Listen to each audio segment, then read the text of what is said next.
Hello grade 5 pupils. Ang video ito ay tuturo ko sa inyo kung paano i-express ang percents to decimal and vice versa.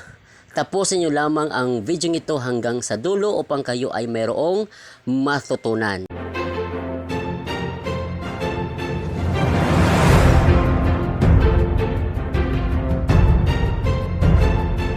Bago nating simulan, tayo muna ay mag-pray. Dear God, as we begin this lesson today, we thank you for the gift of learning and the chance to explore the world around us.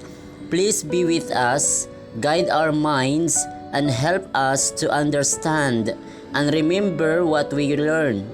Bless our teachers and make this time of learning fun and exciting.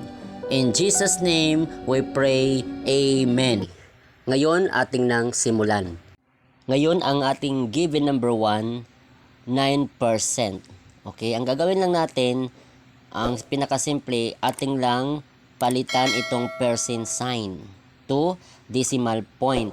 Okay, so, alisin natin itong percent sign, then move tayo ng decimal point 2 places to the left. So, ganito. So, move tayo. Dito ang ating decimal point simula. 1, 2. Then, add tayo ng 0. So, 0.09. So, yan po ang kanyang decimal form. Next, number 2, ang ating given, 124%. Again, palitan natin ang percent sign to decimal. Okay? Point. Ngayon, move tayo ng decimal point 2 places to the left. Okay? So, 1, 2. So, ito ang kanyang equivalent dito na decimal form, 1.24. Yan. Next, number 3. Ang given natin ay 5.6%. Okay, ganun din ang ating gagawin. Ating lang i-move ang decimal point 2 places to the left. Okay?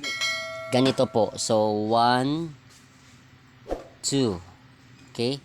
So, add tayo ng 0. So, ito ang kanyang magiging decimal form. 0.056. Yan po, Kamatlike TV. Ngayon, proceed tayo dito sa number 4 up to 6.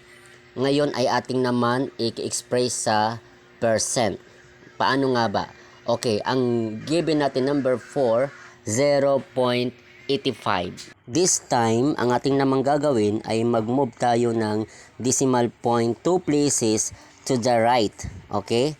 And then, affix the percent sign. Then, add 0 if needed. Okay, sa ating given, 0.85, move tayo ng decimal point 2 places papuntang kanan. So, 1, 2. So, ito po ang kanyang percent, 85%. Whole number na po siya. Okay, next, number 5. Ang given natin ay 2.67.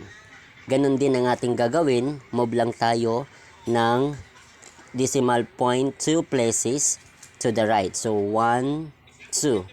So, ito ang kanyang equivalent percent, 267%. Next, number 5 is your turn. Just comment your answer. Ngayon po, kung meron po kayong natutunan, pakipindot naman ang like. At kung bago ka pa lamang sa akin channel, pakipindot naman ang subscribe. Maging ang bell notification para ikaw ay updated sa mga bagong video ni-upload sa aking channel na ito. Maraming salamat po sa inyong panonood.